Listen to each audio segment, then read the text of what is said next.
Good evening, ladies and gentlemen. Kindly settle down. Once again, very good evening to all the invitees guests today, and it's a very momentous occasion for us because centenary celebration is not easy one. I'm really indeed privileged because this morning I attended another centenary celebration of IFSC and where Mr. Stalin address and another in the evening. I think it's become good to really attend. 100 years is not a joke. 100 events also not a joke. And ladies and gentlemen, let me have the privilege of welcoming all the distinguished guests for this evening to take their place on the dais. Let me start with Mr. Suresh Raman, President MMA. Mr. Suresh will be joining us in yeah, Mr. Suresh, please. Mr. Suresh Raman, Mr. Gautam is a member of EC member of Andhra Chamber of Commerce and Industry. Mr. R.R. Batmanathan, Chairman, Skill Development Subcommittee, Andhra Chamber. And let me now welcome Dr. Indra Dutt and Mr. Shivakumar, our distinguished speaker for this evening. Very big round of applause to both Dutt and Shivakumar, please.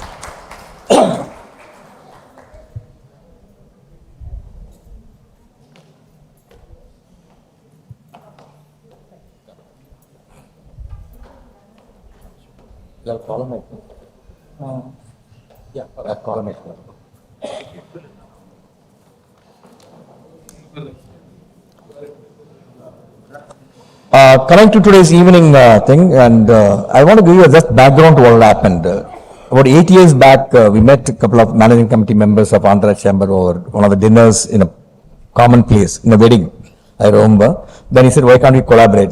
I think it started in a wedding 8 years, now we have already done 100 programs and we're celebrating centenary. Why I'm telling you, collaboration is very important today because amalgam of two minds bring the best in us. I can tell you for the last so many years, so many events we have joined with Andhra Chamber and presented. I think we have brought some outstanding events which immensely benefit not only our members of Andhra Chamber, because frequently our members go there, they come here. That's a really fantastic to do that. Another minute for the people to come in, and I want to only just remind you some events what's happening in MMA. 22nd, that is the day after tomorrow, Dr. Ashok Gangli, former chairman of HUL, is going to be talking to us. Then thereafter we have an event on Women Business Forum, and we have also event on making the crucibles of change in making HR, another big event we are doing on 6th of December. Then Swami Memorial Lecture. Then we have again one of the top class speakers going to be coming. So we have lined up events almost till January for you to really enjoy and go ahead and do that.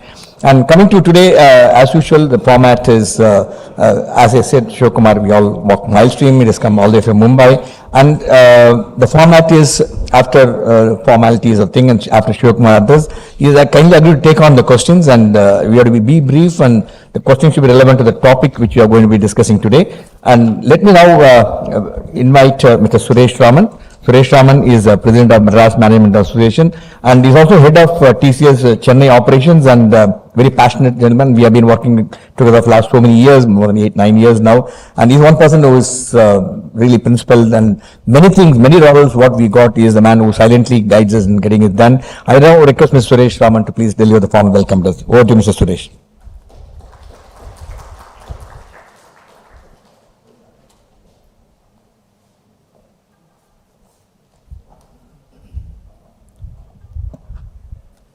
Good evening to all of you. I think before I start, I think the 100th session, I think joint lecture is going to be a phenomenal event, and normally many relationships don't survive for such a long duration. I think it's really commendable. So I think indeed my privilege to deliver this formal welcome address at this special event celebrating this 100th joint event of the MMA and the Andhra Chamber of Commerce. This is an endeavor to promote collaboration among professional organizations and its members. As you may be aware, Andhra Chamber has been one of our valued partners for the various joint programs with MMA, and another milestone achieved today is commemorating this 100th joint lecture series with Andhra Chamber this evening. I deem it a privilege to welcome Dr. Indra Dutt, President, Andhra Chamber of Commerce and Managing Director, the KCP Limited, for this evening talk. Thank you, Madam, for your presence in spite of a busy commitment. I consider this a privilege welcoming Mr. D Shivakumar, Group Executive Vice President, Corporate Strategy and Business Development, Aditya Birla Group, and is a real friend of MMA, I should say. Thanks for being here again. And I also take this opportunity to welcome members of the Andhra Chamber of Commerce, members of MMA, and the invitees who are assembled here to celebrate this milestone event. Today we are discussing on changing leadership expectations, and I think a couple of things I thought I will touch upon. I think we have got the right people to talk about also today. And with the event of volatility and uncertainty, what is prevailing in today's world, the crisis management which is happening in the supply chain area, the tech disruptions which are happening every day is going to only increase, the talent development challenges and changing landscape which is happening, and the human-machine interfaces which are going to be the key for going forward, the workplace challenges right from work from home to work from office to hybrid, and the industry 4.0 being there when going to industry 5.0 in the future, and the people dimensions of mental well-being, etc. is another different topics which are being talked about. ESG is again going to rock the boat, environment, society and governance, and with and we need a lot of leaders that help the organization survive for a very, very long time. And here I don't think we can have a better person than Mr. Shivakumar to address us today. And he's an epitome of leadership in every, as we've seen in many events as well, listening to him. And a lot of success he has achieved over a couple of different organizations, they say, spanning many decades. And we have him, thank you, Shiv, for taking the time to be here today and traveling all the way from Mumbai. We eagerly look forward to your thoughts and views this evening. I once again welcome each one of you this evening, and also take this opportunity to welcome viewers watching this program live from all over the world. Thank you.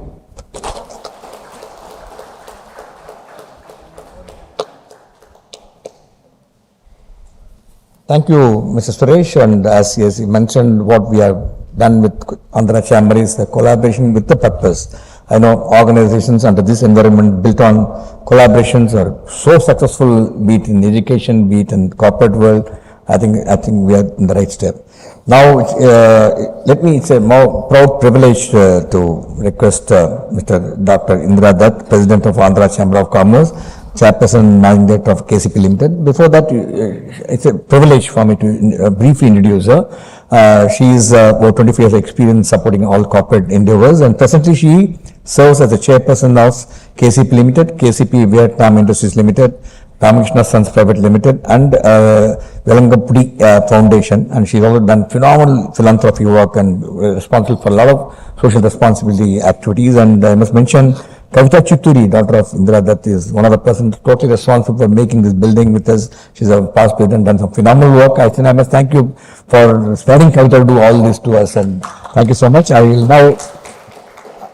now request you to please deliver the formal introductory remarks. Over to you, madam. Would like to do it from there also? Would like to come here?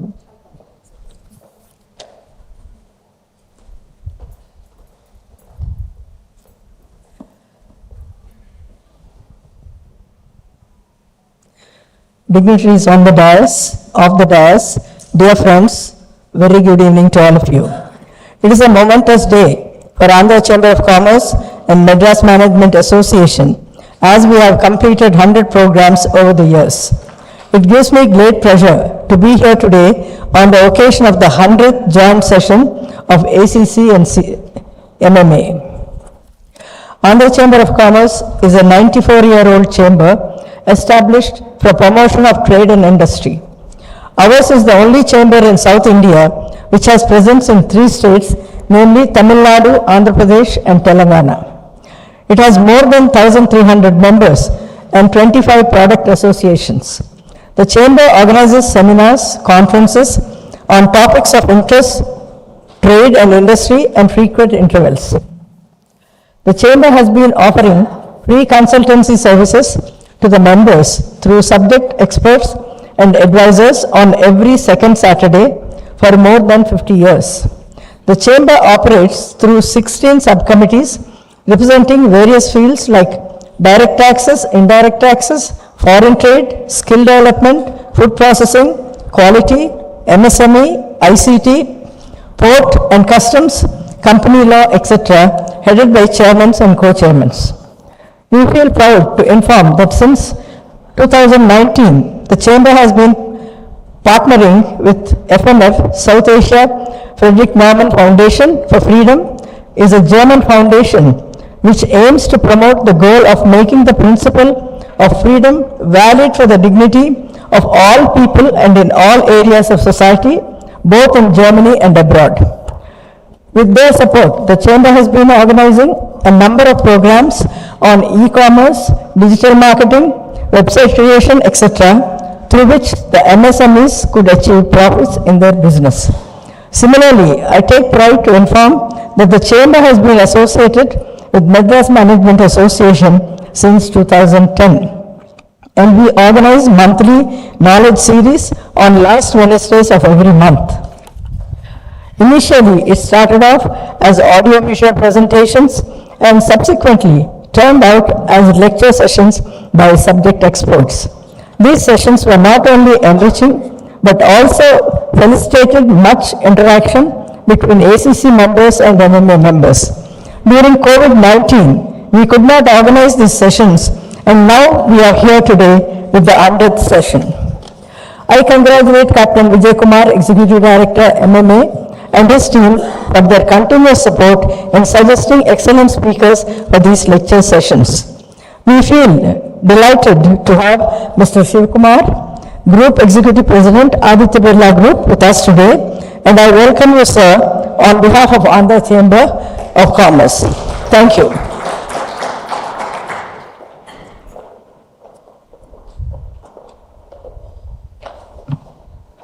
Thank you, madam, for introduction.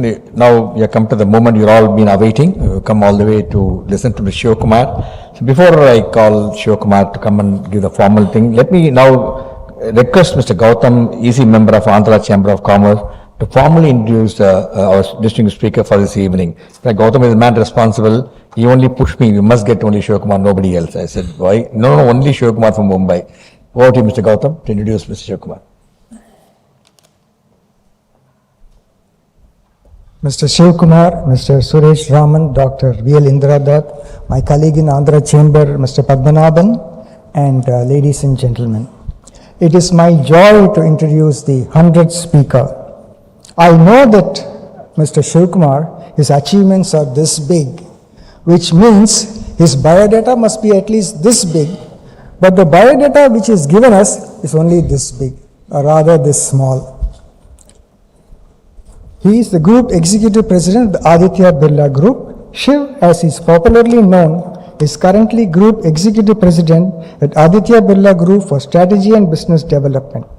He joined the Aditya Birla Group in January 2018. Prior to this, he was Chairman and CEO for PepsiCo India, and before that, the CEO of Nokia for India and later emerging markets. Earlier on, Shiv worked in HUL for many years, mostly in marketing. He has worked with over 50 brands in his career and has seen many business transformations. He is a past president of the All India Management Association and past chairman of the Advertising Standards Council of India. He is currently the chairman of the Mobile Marketing Association and is on the board of XLRI and IM Udaipur. Shiv has received many awards in his career: Best CEO, Best Brand Builder, Award for Leadership, Award for Turnaround, among others. He is one of 20 people in India to have received a Distinguished Alumnus Award from both his alma maters, IIT and IIM. This is what he gave us. Now I want to add 2 sentences of my own. He is very modest, that's obvious. He is an author. I don't know how many of you know that. He's written a book, The Right Choice, The Art of Management. The Art of Management was released in this auditorium a few months ago, and I had the joy of being present on that occasion. Now, as you're all aware, this is the 100th lecture, but it's a partnership between Madras Management Association and Andhra Chamber. So the 2 batsmen are batting with the score stands at 50 runs each. So while 100 runs partnership is a joy, nothing like scoring an individual century. So if you do a small calculation, you'll find that in about 8.5 years' time, 1 run a month, individually we'll reach a century. And I look forward to that day, and I'm inviting all of you to attend the 200th lecture. Thank you.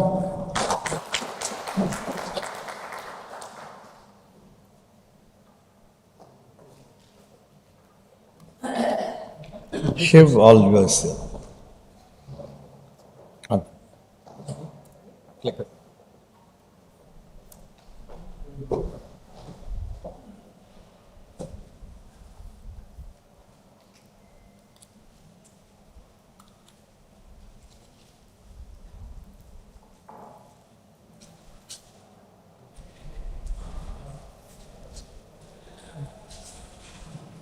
No, you can put the lights up, please. I don't need them dim. Put the lights up. Yeah, put them up. Fully up. Yes. Okay, you can see the slides, right? Yeah, don't worry, there's not. So, good evening, MMA and Andhra Chamber of Commerce for your partnership. And good evening, ladies and gentlemen, for being here this evening. It's my absolute pleasure and delight to be the 100th speaker of what is a very memorable partnership between MMA and the Andhra Chamber of Commerce. First up, I have a long association with All India Management Association. I have a longer association with MMA. I think I've spoken at MMA for many, many years. I was on the jury, I was the chair of the jury which judged MMA as the best local management association last year. So congratulations to MMA. They consistently win this year after year. So there's always a fight between MMA, Ahmedabad Management Association, Indore Management Association, and MMA always comes out on top. So congratulations, Captain, for that. Second is, I hear this is your 100th event. I'm your 100th speaker. That's absolutely fantastic. Very few places do you find such good partnerships. And the world tomorrow is full of partnerships. It already is full of partnerships, and tomorrow will be more partnerships. And I'm really happy to see that the Andhra Chamber of Commerce and MMA are doing this together. Years ago, when I started my career with Hindustan Lever as a management trainee, I stayed at the Andhra Mahila Sabha. It used to be 32 rupees those days. I was a management trainee. That's all we could afford. And I stayed over the Adyar Bridge. So I have fond memories of that wonderful little hostel. I stayed there for 3 to 4 months during my traineeship. So I'll possibly take about 20-25 minutes and then leave it open for Q&A. Ask me anything you want, because I always find that the value of these kind of sessions is actually in the question answer session and not in the prepared session. Okay? So first, let's see how the world has changed. Every time I speak about the world changing, everybody gets it intellectually. But it's staggering the amount of change which has been there in the world. It's absolutely staggering. It's only when you step back and look at it that you realize how much the world has changed. So now let me take you through, let's take for the last 100 years and how things have changed. If you look at the last 100 years, let's take World War II. Around this time was when World War I happened. Post World War II, if you go back to the 1920s, America became the dominant power.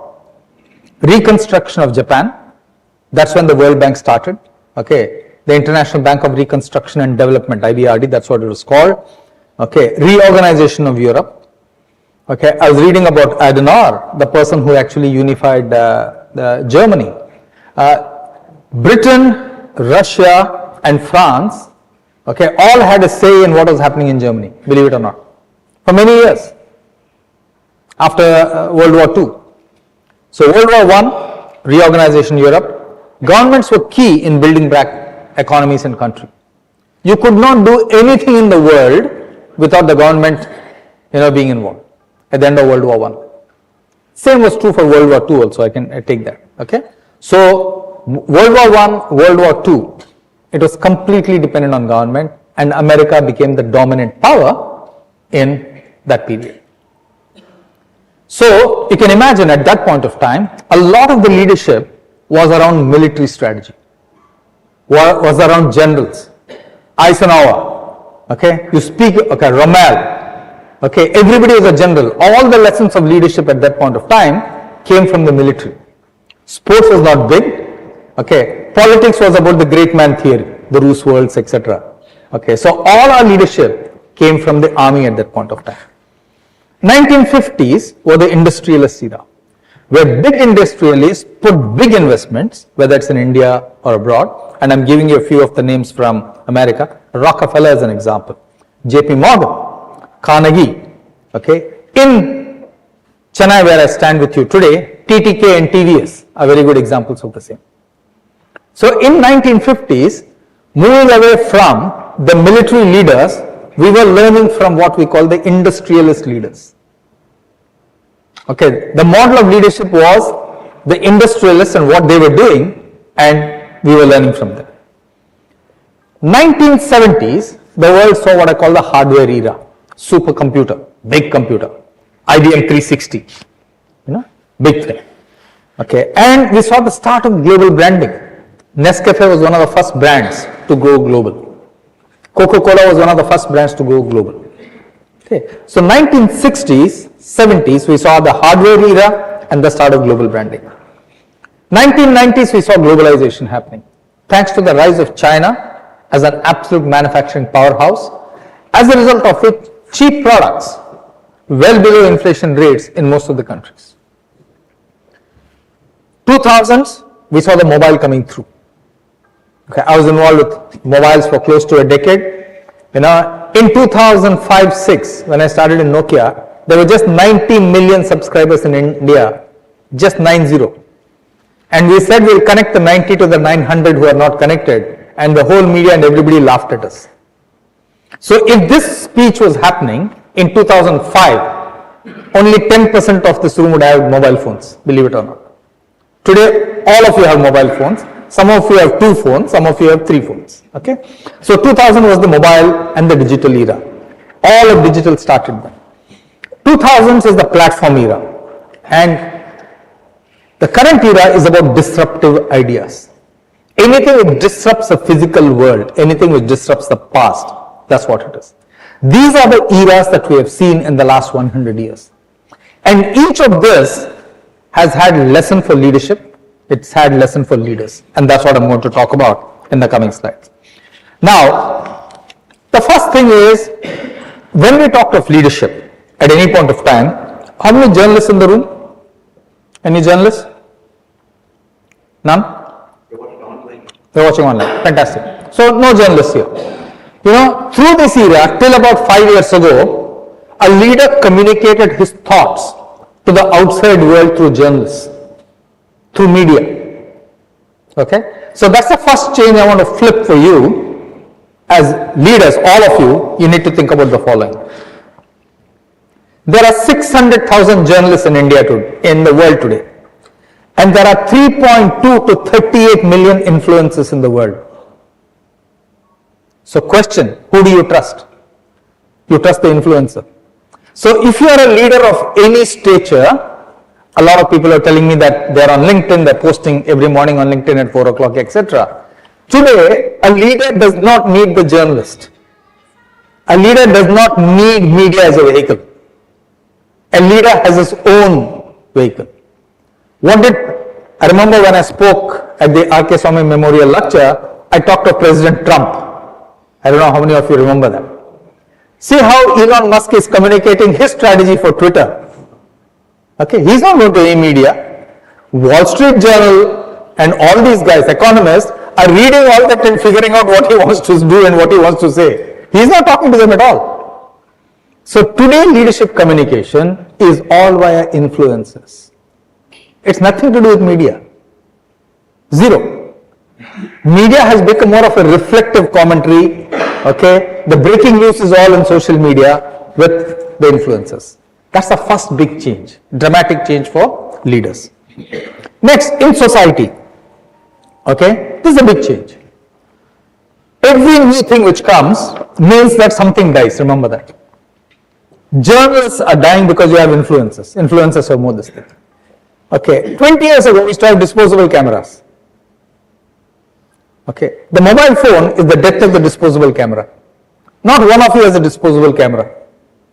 When you go on a holiday, you're not carrying your disposable camera anymore. You're carrying your mobile phone, clicking, it's over, videos, everything. So every new thing which comes means something dies. And that's true of leadership also. Leadership also has to recognize that some of the skills that they had in the past, they need to kill them or give them away Okay, for example, dictation was a big skill of leaders 30 years ago.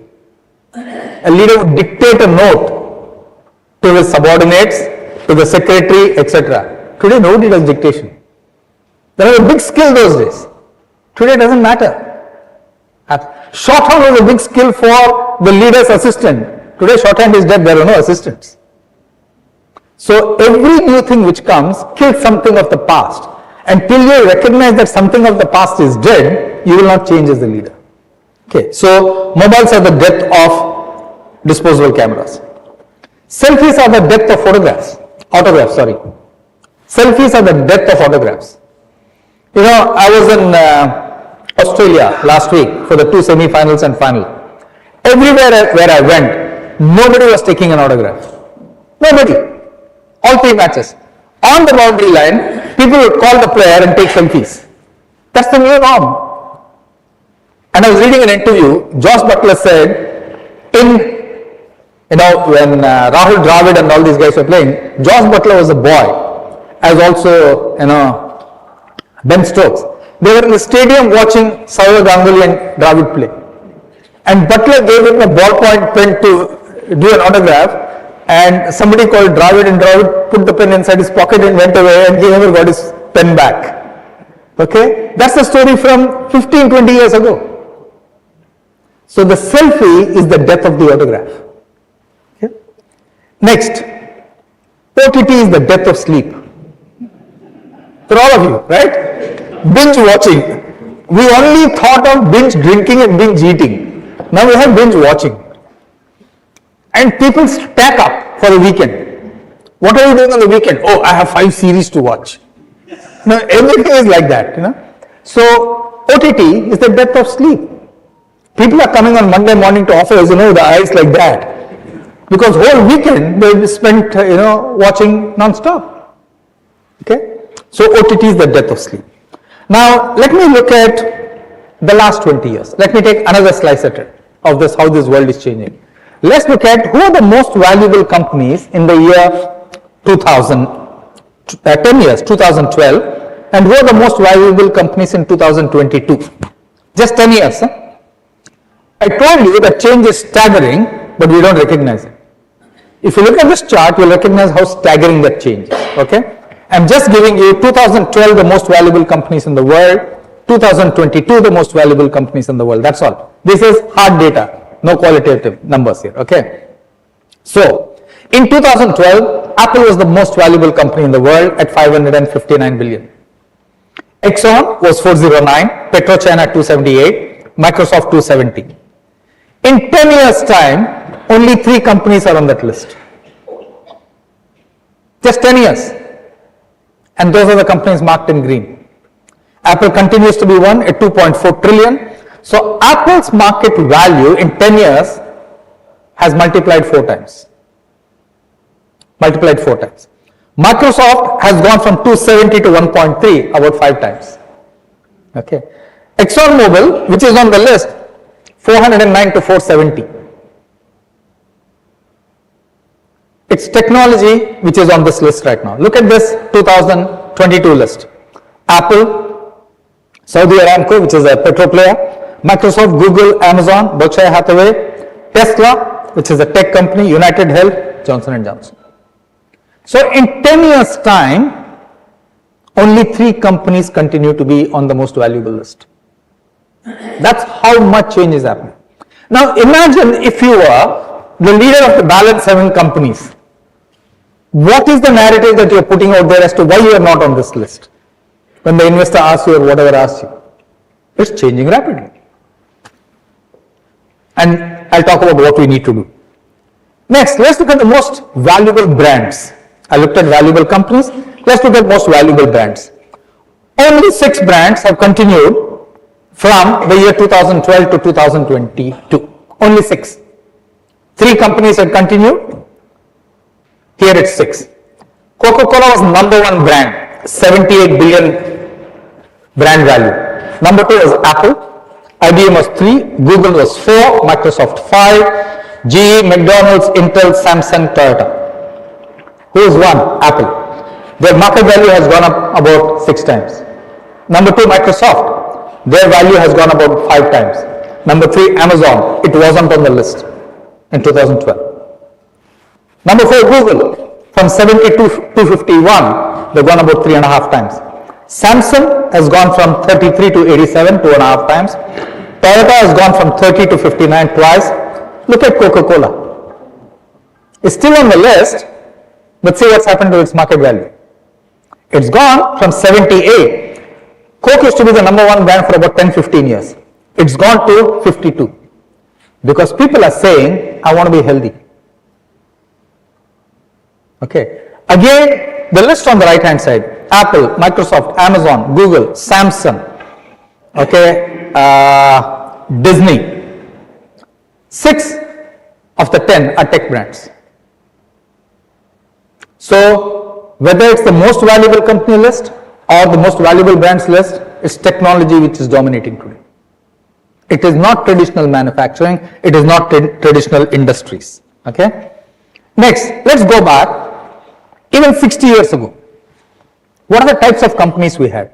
We had the military where we were learning from, we had government companies, we had private companies, we had family companies. Today, look at the same list. You have multinationals, you have family companies, you have PEs, private equity and venture capitalists, you have NGOs, you have government companies, you have SPACs, you have startups. Suddenly, leadership which was very confined to the military and government and family and private, today leadership is much broader spread. Startup leadership is just as much celebrated as MNC leadership or private enterprise leadership or family leadership. There are more avenues for leadership today to grow, and the dimensions of leadership in each of these areas is very different. Okay? So, which brings me to the topic. What are changing leadership expectations and how does one look at it? Okay. The first is, I want to give you some stats. Leadership development is a $4 billion business. $4 billion. However, 50 to 60% of leaders, once they take over the job, they don't meet their targets in the first 18 months, despite the industry being so big. The average tenure of a CEO is 5 years. In India, it's 4 years. The average tenure of a CEO. Gone are the days when you had the tenure of a CEO, which was 12 years, 15 years. Today, I saw that the public sector banks have to have minimum 10 years. That's what the government has said. Okay, but tenure is shrinking. So when a CEO's tenure is shrinking, what is he going to do?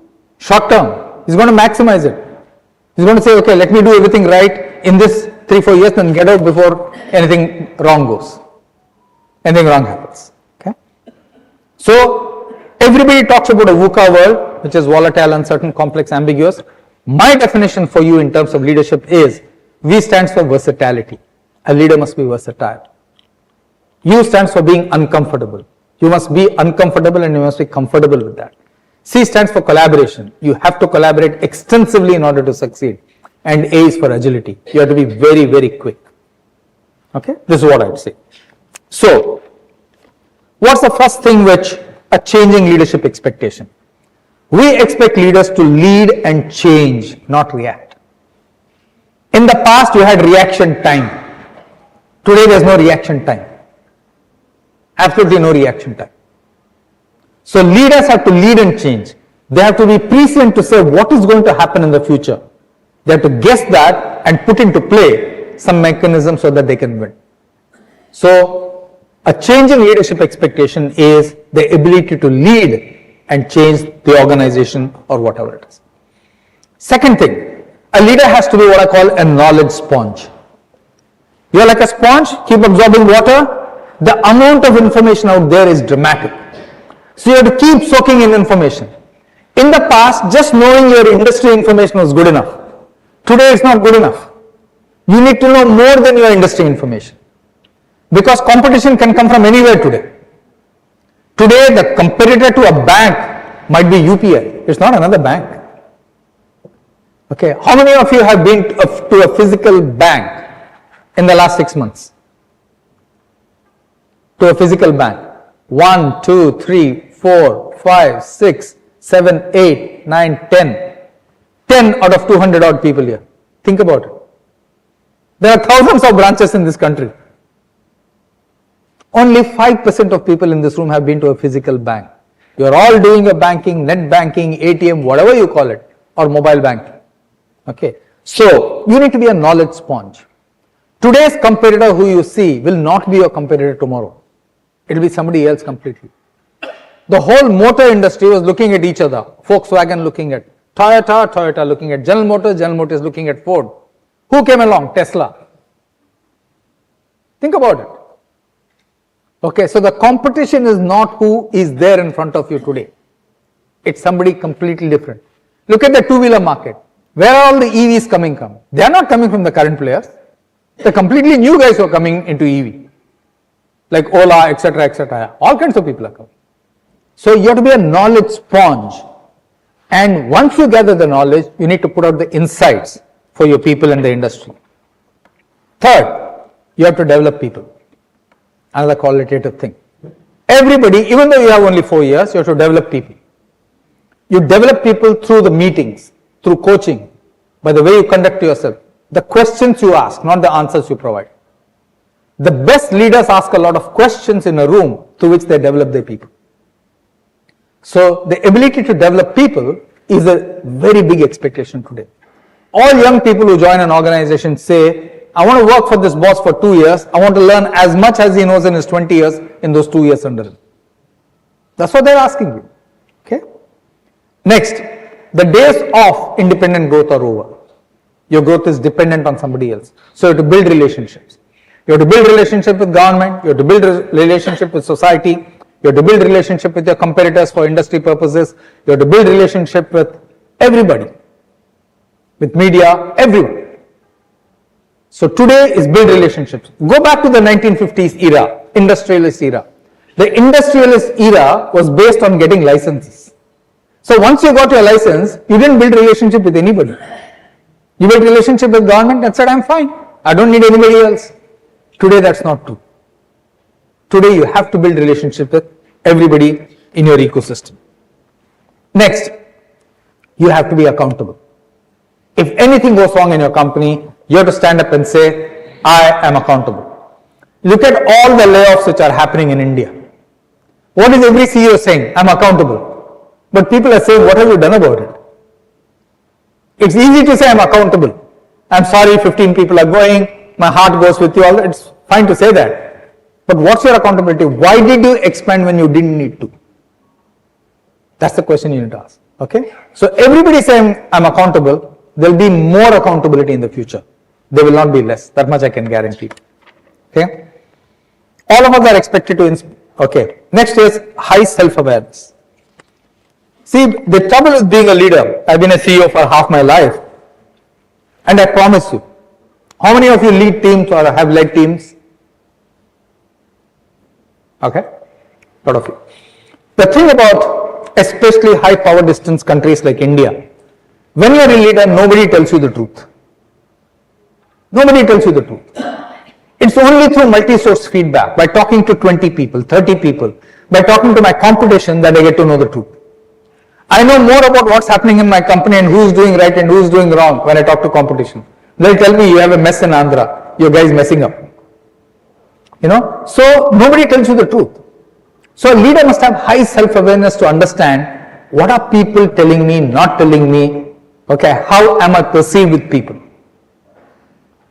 Nobody can tell you this. You have to figure it out yourself. Okay. Next, because of tough times, we expect all our leaders to inspire. Through our personal work, through our personal habits, through our personal behavior. People want to be inspired by leaders who do the right thing. Okay, so inspiration comes not through lofty speeches, but inspiration comes through lofty ideals and actually walking the talk. That's what people want. And people want you to communicate using as many different platforms as possible. They don't mind email, they don't mind Twitter, they don't mind LinkedIn, they don't mind voicemail. As many modes of communication as possible, they expect a leader to have. Use Yammer, use anything. But you have to be on 24/7 with them. Whether they are listening or not is a different matter, but that's what they expect from you. This is about changing leadership expectations. They'll say, look, I want the leader to do it. He might still not listen. He or she still might not log in. Like when you have a web call today, half the guys don't put on their camera, so you don't know whether they're there or not. But you're talking one way, and okay, you hope that somebody is listening to you. And finally, there's no place for complacency. There's absolutely no place for complacency in today's world. You have to be accountable. You cannot postpone, even for a minute or for an hour, something which you can do right now. Whatever has to be done today has to be done today. Okay? Otherwise, there's no chance. So, most of the things which I put out there are soft skills. That's where the world is headed. Leadership is no longer about the hard skills. People know that's a given. You know how to add 2 plus 2, you know what strategy is, you know what 5 forces model is, etc. The hard part of leadership is a given today. It's the soft aspects of leadership which is where we're being held accountable. And that's where most leaders fail and most leaders get challenged. So, in summary, based on all that I've said, and I've just taken 20-21 minutes, I want to leave you with what I call a simple expression called REAL in terms of what's changed. R stands for relevance. If you are not relevant in today's world, you will not be a leader. All that I've told you, relevance is very, very important. Remember I told you, the birth of something new is the death of something.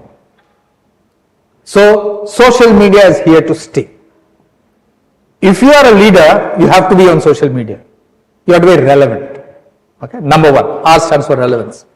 E stands for excellence. Whatever you do, you have to be excellent at it.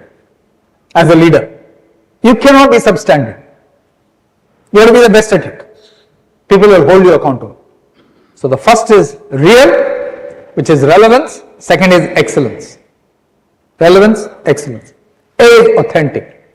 Authentic does not mean being nice to people. Authentic means being consistent and being true to who you are.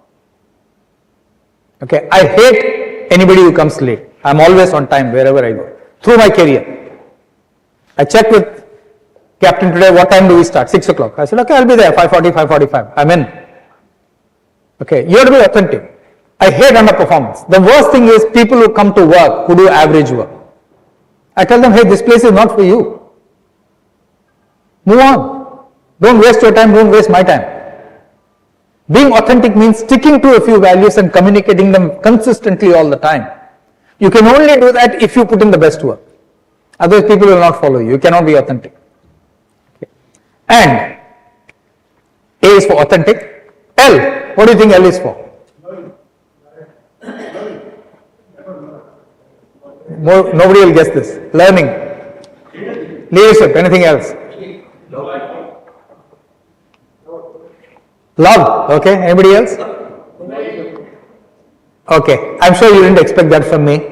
But think about it. I told you. The horizon is shortening. Speed is moving up. L stands for luck.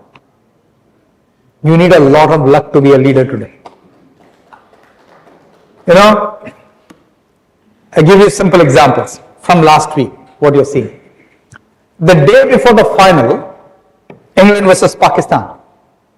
The day before the final, on Saturday, Friday night, Babar Azam was relieved of his captaincy and role from Karachi Kings. 2 days before the final, he was sold to somebody else. In the last 48 hours, Kane Williamson doesn't have a contract. Look at the number of people who don't have a contract. They all did good jobs, right? You need a hell of a lot of luck. As the world shortens, okay, you have to have luck going by your side. Tailwind is a very important thing. You might do all the right things and still fail. So you need that L called luck. Okay, so I always look for subordinates who have luck, and I tell them you bring that luck to the team. I can never say, that's the trouble with luck. I can never say how much luck is good enough or bad enough. But, there are some guys who are lucky, that's all I can say. They're at the right time, at the right place, they have the right breaks, that's life. But as the world gets tougher, more challenging, luck will be an important ingredient. Trust me. The difference between leaders is narrow. The luck favors the brave, so be it. So I finished. in 23, 24 minutes.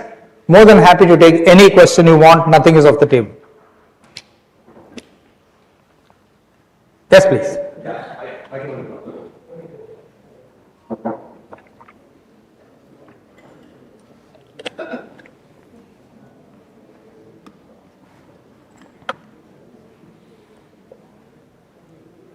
The gentleman with the white shirt, yeah.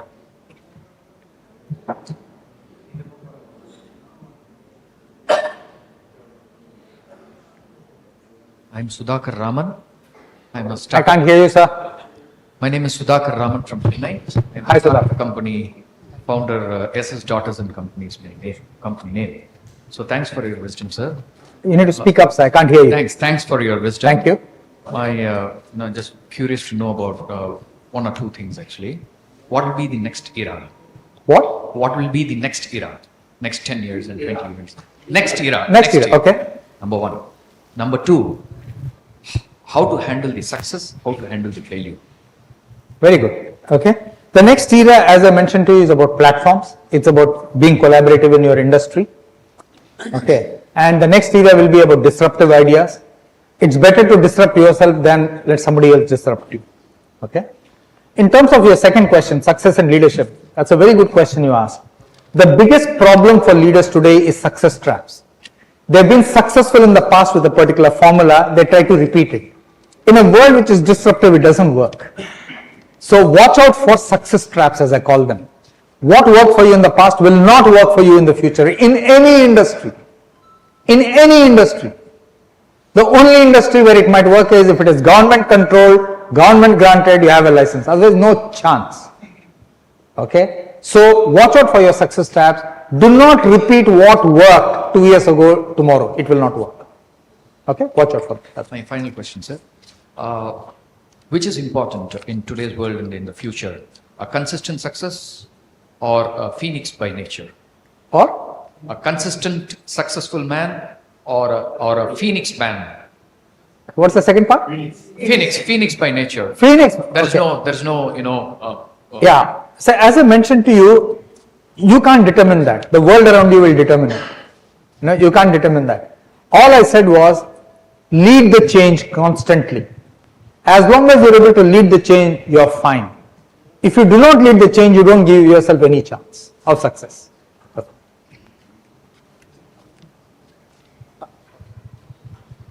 Yes, please. Yes, ma'am.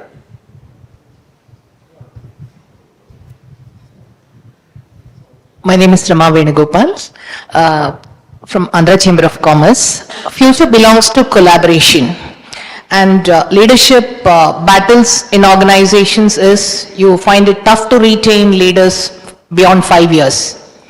So in a collaborative environment, don't you think the collaborative leadership is also needed? Absolutely. So when I say collaboration, it's just not for the rank and file, right across the line. Okay, and there is no substitute to collaboration, whether you're a leader or whatever. When you're a leader, you need to collaborate with people outside the organization. Yes. So, for example, all the competitors who I've had, I'm still very good friends with them. In Chennai, when I used to be the regional manager for Hindustan Lever, I was very good friends with the Nestle manager. I was very good friends with the Tata Tea manager, Swaminathan.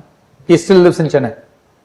In Nokia, I was very friendly with Motorola. I'm still friends with those guys.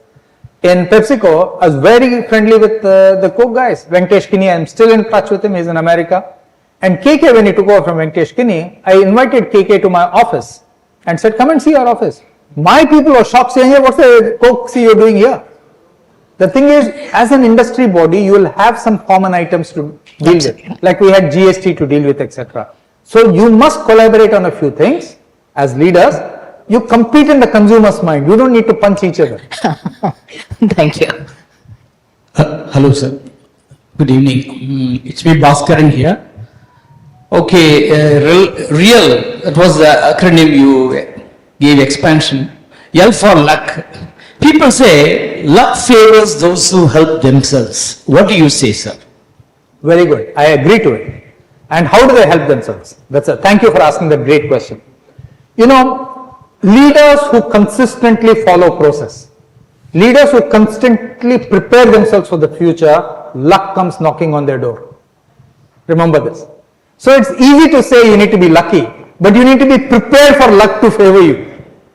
So if you're constantly prepared and thorough and follow the process, trust me, opportunity will knock on your door. That's how that phrase comes. Okay? Thank you for asking. Thank you, sir. I'm Suresh Kumar from Suraj Enterprises. Actually, leaders henceforth will face what kind of challenges before them and how they have to address it. I talked about all the challenges. The big challenge for leaders will be what I call, time capsule, condensation. They'll have lesser and lesser time. Say in the past, even if I look at myself, about 20 years ago when I started my career as a CEO, I could take a week or two to gather all the information, assimilate it and come back with an answer. Today, the team comes to you and says, this is what is happening, we need an answer by the evening. Okay, so time you don't have on your side. That's one. Second is, the amount of things you need to cram in your head is some 10 times more than what it was 10 years ago. Okay. Third, you need to communicate very well. If you cannot communicate today as a leader, people write you off. It's sad, but that's true. So you have to be a very good speaker, very good communicator. I give an example. Obama is a great speaker. Okay. So when Obama's speechwriter went to UK, the UK MP or minister, somebody told him, give us tips how to speak like Obama. Now Obama is Obama, you cannot be another Obama. So you have to be articulate. If you are not able to synthesize everything in your head and put it down in a simple manner for people to understand, people don't give it to you. So the challenges are multiple and they keep growing every day. Okay, so and as I said, going back to real, staying relevant is the biggest challenge for leaders. If you look at most leaders, they will give you examples from what happened 10 years ago. Okay, that's irrelevant today. You need leaders who can give you a view of the future. Thank you. Thank you, Suresh. So my name is Jones. I am an MBA student in SRM Ishwari College. This is my first lecture. That too, I am very pleasure to be in your lecture, sir. My first question is how to handle pressure as an MBA graduate or upcoming entrepreneur. And my second question is a piece of advice that how you are so confident from your start till now, till today. Yeah, so see, pressure. Everything in life will have pressure. There's not, whether you're doing an MBA, whether you're doing a BA, BTech, whether you're running a 100 crore company or a 1,000 crore company, whatever it is, whether you're sourcing capital, you're sourcing technology, there will always be pressure. And the thing about pressure is sometimes it's self-induced, okay, and sometimes it's not. Many of us are pessimists. We invite pressure ourselves. Some are optimists and we don't take pressure when we should actually be taking some pressure. Okay? Both ends of the spectrum are wrong. So let's go back to handling pressure. The first thing about handling pressure is you must be healthy. If you're not healthy, especially as you get older, your ability to deal with pressure drops. So healthy means you must exercise, you must eat right, you must exercise right, you must have all the right habits. Okay? So I always say if you want to handle pressure, you must stay disciplined. D is for discipline. E is for energy. You must have positive energy in you all the time. Because remember, if you're a leader and you come and say, oh my God, we're dying, your whole team will leave. You must have energy, whatever it is, right? And F is you need focus. Okay, so constantly leaders need to have discipline, energy and focus or a combination in order to handle pressure. Pressure will not go away. Kapil Dev said it best. When somebody in the team said they have pressure, Kapil Dev said, don't play them. If you say, if you're playing for India, it's assumed that you have to handle pressure, right? You can't then say it's a pressure match. Come on, that's a given. So all of life in condensed time is pressure. Yeah, this is Krishna Kumar. I am a management consultant, mentor, and also in academics. To take care of these changes in leaderships, you have talked about it. How should your personal life or your personal habits have to change so that you are able to cope with this? Okay, so that's a good question again. So when it comes to things like work-life integration, all this, that's a deeply personal thing. It's entirely up to you. See, you have 24 hours. How you use those 24 hours is in your hand. If you say, I'm going to spend 18 hours at work, then you have to recognize that the 6 hours you're spending with the family is short. If you say, I want to spend, as I mentioned right in my, OTT and death is asleep, you want to spend 48 hours of the weekend, 40 hours binge watching, and you want to be fresh on Monday and be smart in a meeting, not going to happen. Just not going to happen. So at various points of time, sometimes you need to give your family more time than you think you need to. Sometimes you need to give your work more time than you think you need to, etc. Because both family and life will throw crises and challenges at you. And that's a deeply individual thing. No boss can give you work-life integration. No company can give you work-life integration. It's yours. You don't like the company, you don't like the work hours, leave. That's why do we see the great resignation today? If you look at it. In the pandemic, a lot of people sat at home and said, what the hell am I doing with my life? Is this what I'm doing? Is this what I want to be? I don't want to be this. That's why you saw resignation of the levels of 25 to 40%. Because people had a fresh reawakening to say, hey, this. Now look at people. They're saying, I want to work at least 2-3 days from home. I don't want to come to work. There's new paradigm out there. So each individual is saying that. The company is not saying it. If a company says you need to be at work, like Mr. Musk said, Elon Musk, you must come to work, it's going to be, 14 hours a day, etc. There's mass resignation yesterday. So the individual, as long as he or she is talented, is king. Talent is at a premium today. Remember that. So the only way you can deal with it is to say, you have to be the best. Going back to what I said, relevance. Are you relevant? Are you excellent at it? So if you are a Twitter engineer, you have to be the best coder possible there. That's it. Then you have a life anywhere. One door shuts, 3 doors open. Remember this. So the company is no longer accountable to you for anything. Your boss is no longer accountable to you for anything. You are accountable to yourself and your family for everything that happens to you. Remember this. It's on your plate. Sir, my name is R. Mohanaswaram. I am studying MBA. I am doing engineering college. My one question, sir, I ask, the Apple continues a last desire to till now first same position. So what is the strategy they followed? I didn't understand. Apple, sir, Apple. Fair enough. Good question. So if you go back to Apple, Apple was very strong in desktop, okay, premium. Then they came with iPhone and they've stayed iOS. They built a beautiful walled garden around it, all the apps, etc. I think the good thing which Apple has done over the last 20 years is consistently be innovative and look at the product and service as an extension and not just as a product. That's the biggest thing they've done right. They're focused on design, they're focused on user interface as the key thing. Okay, all Apple products are simple. You have 4 Apple products, you just need one ID, close, they've done a lot of good things there. Yeah.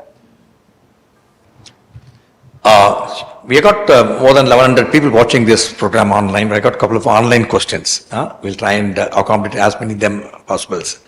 Here's a question from Mr. Rajiv from Chennai.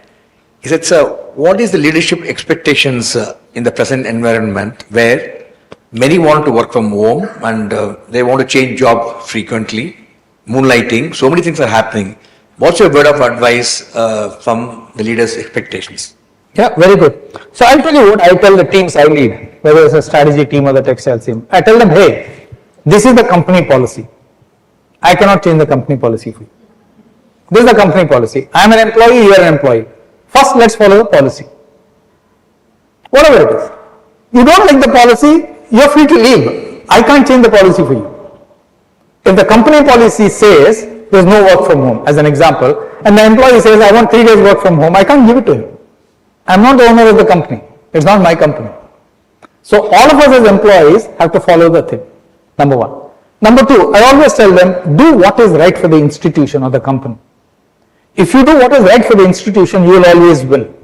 If you put yourself ahead of the institution, it's unlikely you will win in the long term. Okay. Third, I always tell them, work well with other people. Okay. One of the things at work, unfortunately today, one of the problems of shortening life cycles is jealousy and pettiness. There's a lot of jealousy and pettiness at work today. We didn't have that when I was growing up as a brand manager. We didn't have that 10 years ago. But today I find a lot more of it. I don't know why. Maybe some social psychologists will be able to answer that. There's just too much jealousy and pettiness today at work. And I tell all the teams, don't indulge in that. Not worth it. So this is what I tell my people. Great, sir. Here's a question from Ramya. She's from Coimbatore. She says, sir, you are the president of Mobile Marketing Association. Could you please share the success story of 5G, since a lot of expectations, but nothing really happened on ground level? What's your view on this? Especially what she's talking about, the mobile launching by the mobile operators. 5G is here to stay. The 5G licenses have happened. One of the companies has committed $13 to $15 billion of investment on 5G. The second company has committed $4 to $5 billion on 5G. 5G will not be a traditional tower. It will be mosaics in a place somewhere. The latency and the speed of 5G will be amazing. And now for all the people who are on OTT, etc., you can download a 3-hour movie in under a minute, I think. Okay. It is just, metaverse will happen. Everybody will go around with glasses and, see the world in 3D tomorrow. 5G's impact will be dramatic. We work with these guys, Microsoft, so I went to one of their labs. A doctor in Bangalore is operating on a patient. On his shoulder is sitting a doctor in Mysore on metaverse telling him, okay, you're doing this right, look at that, etc. So assisted learning and assisted guidance will be one of the biggest things in metaverse. All of shopping, which you just do today, 2-dimensional, you're going to do 3-dimensional. I've gone through experiences where, wearing the Oculus, I've gone, picked this, taken the shoe, looked at it in 360 degrees, is the sole okay, etc. All of shopping, thanks to 5G and metaverse, you will do in your house. You will take an apparel, let's take a lady will take a sari or a chudiyar kameez, you will wear it, check it, reject it and then buy it. So 5G will be phenomenal. I've just possibly described to you 10% of what 5G will do. Okay, 5G will be just outstanding, just wait for it. I said this many moons ago. I said, India will have its own version of YouTube and things like that when 4G happens. Look at the content which you have today. Why do you think, our friends, Bollywood are crying and collapsing? They're doing the same formula, they haven't changed. The South Indian filmmakers, Tamil, Telugu, etc., are beating the living daylights out of Bollywood. They are changing. They are giving you new things. Look at the songs which the South guys are belting out. Rara, Rakama, this, that, etc. The North guys are still doing, whatever stylish rubbish stuff. Nobody is following it. Okay, so that's what technology will do. Okay, it will be dramatic. 5G will be big. Yes, great impact on. But he's also asking, why is the rollout is taking so much of time when people are already talking about 6G and all? I know, it takes time. It's not easy. So each generation, G stands for generation, 5G means 5th generation. Okay, today I think there are 70 countries in the world which have 5G. The world has 205 countries. Okay, the balance will have 4G. By the time the network starts, everything happens and all that thing is done, it takes time. It's not easy, guys. To roll it out. See, once you put 5G, you need equipment behind it. You need other things which happen. Okay, lots of things have to fall in place. The whole ecosystem has to develop. It doesn't happen overnight. Great, sir. Here's a question from Mr. Rajiv Ranjan. So you spoke about a lot of jealousiness in the group such. One thing I found, the OB, we call it popular, is organizational behavior. It's an important study in a group dynamics, which is really lacking. No corporate is paying any attention to OB in the training, development and other things. What's your advice to the people? What do you think the corporate leaders should look at OB as a very important activity? That's a very good question again. Thank you for asking that. One of the things which has died in the last 5 years, all of you work in corporates or wherever you're working, on-the-job training has died. On-the-job training doesn't exist anywhere now. Okay? Remember I told you something dies when something starts? Why? People are saying, yeah, guy is coming, leaving in 2 months' time, leaving in 3 months' time, leaving in 3 years. Why should I invest in it? Number one. Second, bosses are getting insecure about subordinates because you're finding subordinates overtaking bosses, becoming boss, etc. So nobody wants to share anything. There's a guy who joined one of our companies in digital. Okay, we wanted to hire somebody to do our brand.com in Bangalore. He joined on Thursday afternoon. Friday they gave him a cake, celebrated, he joined, blah, blah, etc. Monday he didn't come to office. So Monday, I was there on Monday, and this boss is trying to call him. That fellow has, bargain. Just bargain. He said, that's not the place for me, I don't want to come. Imagine, this boy has given us as a company exactly 30 hours. 30 hours you don't even get to know where the tea and coffee is in the office. Because I don't want to work in this company. So there are a number of reasons why this happens, but as leaders, we have lost the ability to train people on the job. I think each of us as leaders must do that. Great, sir. Another 2-3 minutes. I'll take one more question from us, from MMA. Yes, one more question will come to you. Yes, last question is reserved for me, but ask your questions. One last question from the audience. One for the road. Whether spirituality is to do anything with success. Spirituality. Spiritual. Yeah. In fact, Ikigai, I hope I pronounced it right, the Japanese, that's about purpose. And one of the things is about spirituality. Going back to somebody said, how do you take pleasure? A lot of people say that spiritualism is a route to not take pleasure, where you have rid yourself of each of that. There are many different thought processes, but I think ultimately it's down to the individual. You must be comfortable with what you're doing. There are some people who are hyper, who are successful, who don't take pleasure. There are people who are very calm, very serene, okay, but don't deliver. So there are different ends of the thing. So there is no one formula for any one individual. But in today's world, when I see the growth of yoga, when I see the growth of Ayurveda, when I see the growth of organic, when I see the growth of naturals, obviously people are trying to reach out and touch the roots from where they came. So obviously spiritualism is a big movement for people. Whether it is the answer, I don't know, but definitely it's on the rise. Thank you, sir. One last question before we let you go. Sir, I know the great leaders are great readers, and you are one example of that, actually. I know how voracious reader you are. Every week I get the book summary from you, and the recent summary on success is outstanding to read. Really, we know what really success means. What's your word of advice? A lot of students watching online, a lot of people. What's your advice, one advice takeaway for the people on leadership changing expectations, how they should develop the habit of reading, and how much is done, so much of change in your career being a great reader? Yeah, so the thing is, it goes back to what your learning style is. A lot of the Indian learning style is the teacher teaches you, you mug for an exam, you wrote for an exam, you vomit in an exam. A boss questions you, you reply. That's not, you have to ask yourself, what is my style of learning? And in a future world, as I told you, on the job training is dead, etc., you have to have your own style of learning. Some people read books and learn. Some people are part of project groups, they learn. Some people try experiments, fail or succeed and learn.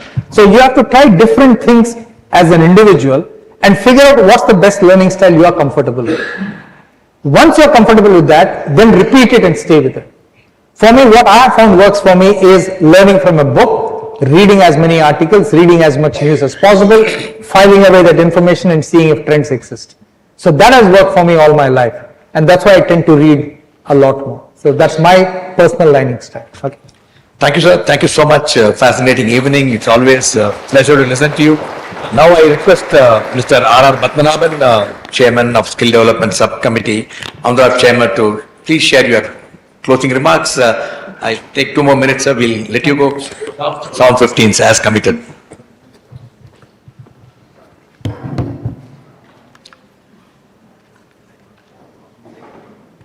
to do the closing remarks after such a fantastic speech. I was a bit perplexed when you said, yell for luck. What the hell is this? Where are we going?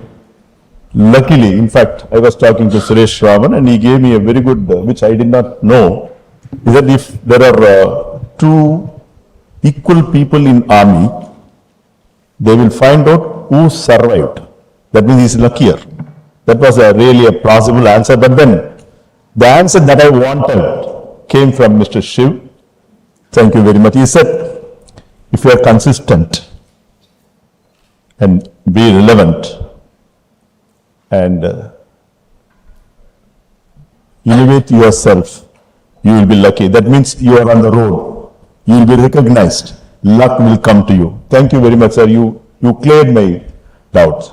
Ladies and gentlemen, we are living in an area of real technological disruption that is just happening right in your homes, not anywhere else, even not in your companies. You can see on the roadside.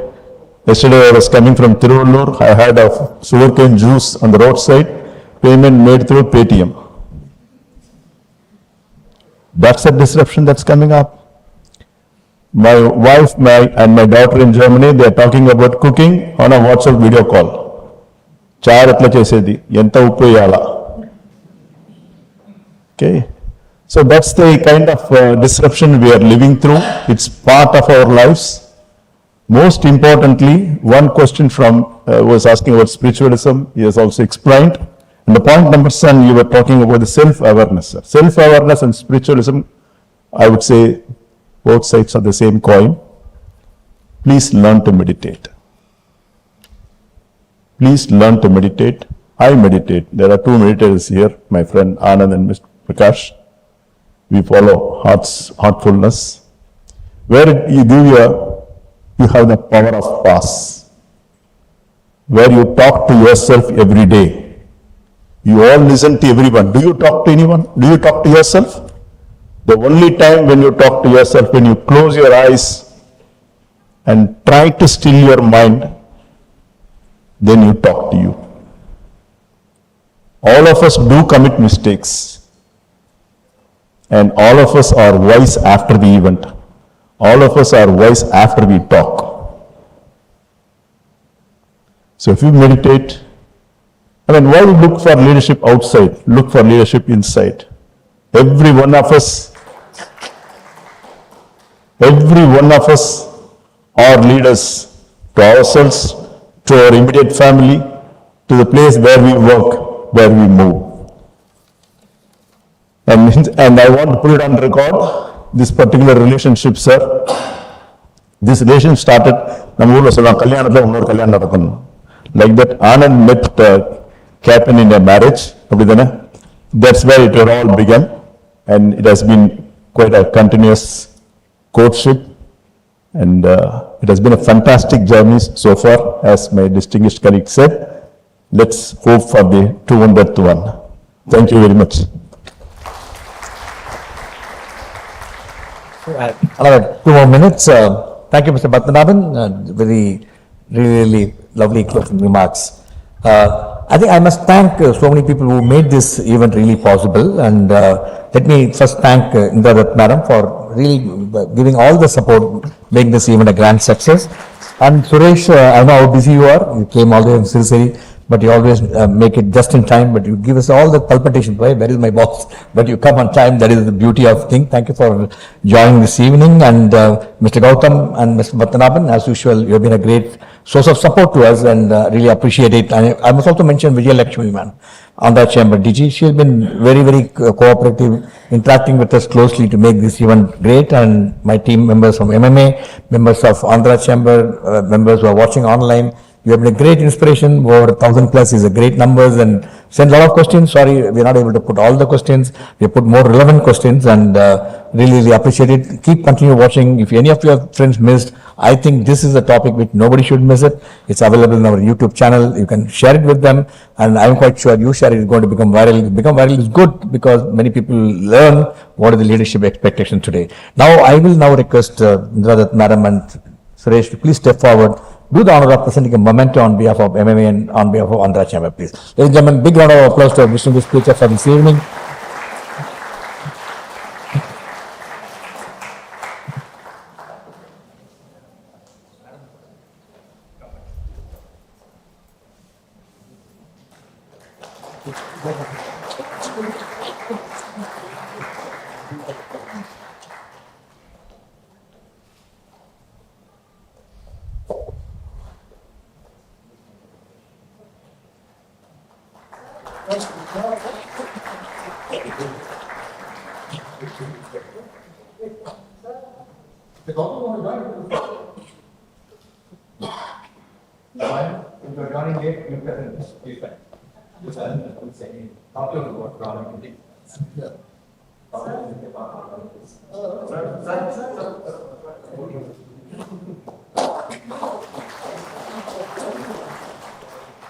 Thank you, ladies and gentlemen.